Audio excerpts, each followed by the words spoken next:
favor? Aye. Okay. Okay, thank you. At this point, I would like to introduce Chris Reno, who's a partner with Cullen and Danowski, which is our auditing firm. They finished our audit through the period from May 31st, 2014, and Chris is going to review the audit findings with us. Okay.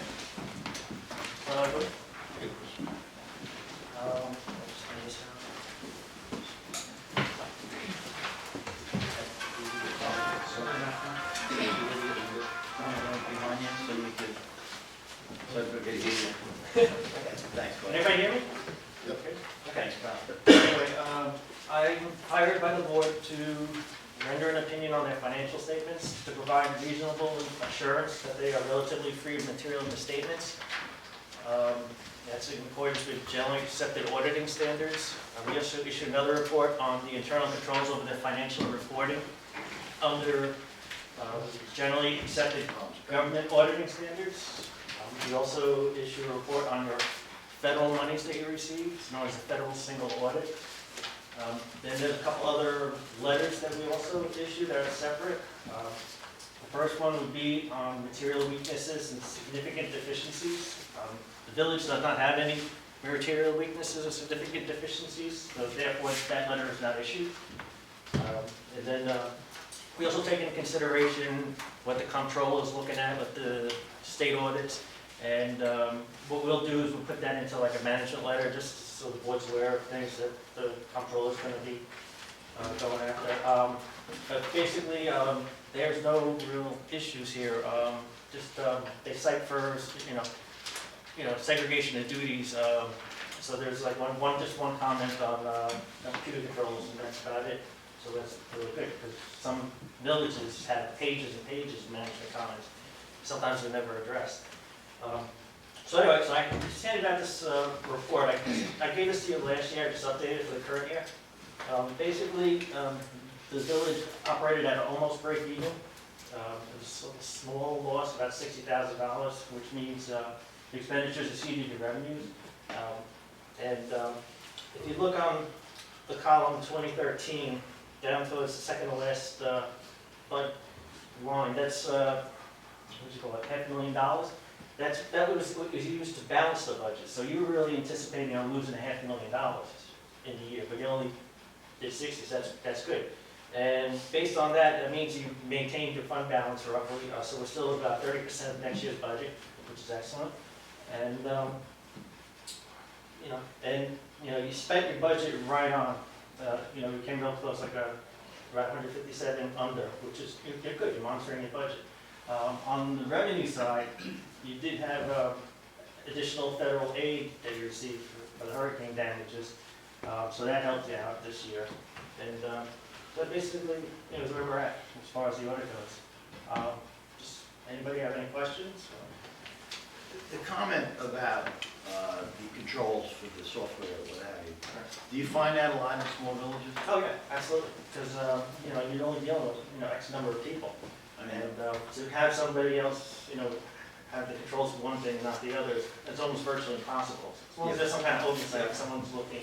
I mean, for our size, for us to alleviate that comment, we would have to spend so much money for other personnel. Right. It just doesn't make sense for us. Yeah, correct. But as far as anything else, there's nothing else out there that you see that we have no problem with? No, everything seems to be in order. You have a solid staff over there. Well, I think one of the things too is that we have in surplus $3.6 million. And what we did last year, it was a 3.7, we took $500,000 of that and put it into the budget for the upcoming year. And we'll do the same thing, it's actually $600,000 that we put in. And to stabilize that, so we take money from our surplus and put it into the budget so that we can manage to keep the taxes as low as we can keep them. You hear a lot of talk about surpluses in school districts. I think there's a very big misunderstanding, even on that level, what surpluses are for. What got us through the hurricane without having to borrow any money was the surplus we had. What gets us through the winters and the storms that we had is the surplus we had. It's our ability to manage our money that allows us to move funds from surplus on a yearly basis into tax stabilization. So,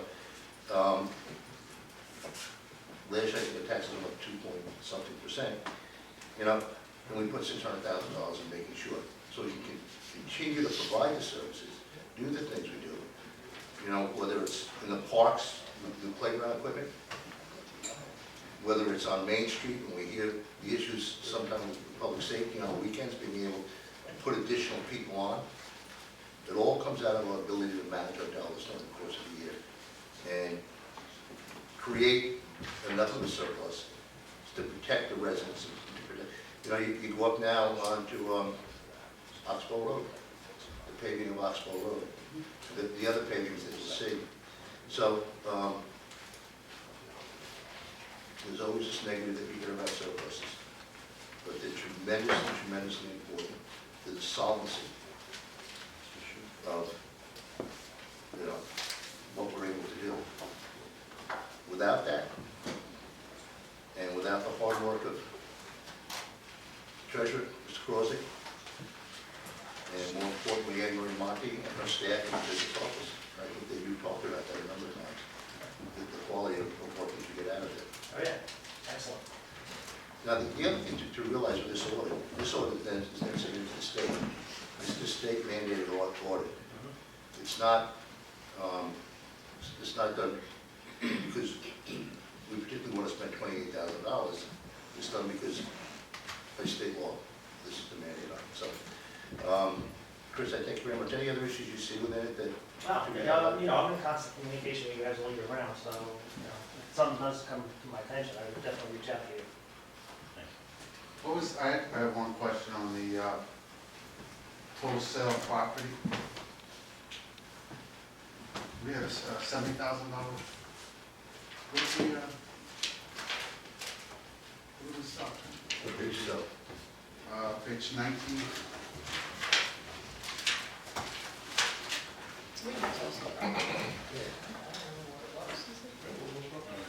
During the year, we approved the sale of surplus. Wasn't that piece down by the bay? Where's my sale? Which one that? Down the bay, No, 70,000 is an insurance recovery. Yes, insurance, That's Oh. insurance. yeah, So- because of the damage. That's 67, that's Oh, insurance that's- That's recovery. just, yeah, that's just a heading that says sales. Oh, okay. All right, Okay. cool. Okay. So it's FEMA related. Any questions from the public, Mr. Reno? Thank you very much. Thanks, Chris. Appreciate See you, see you. Right. Have a great day. Take care, everyone. Thank you, Chris. Bye. You know,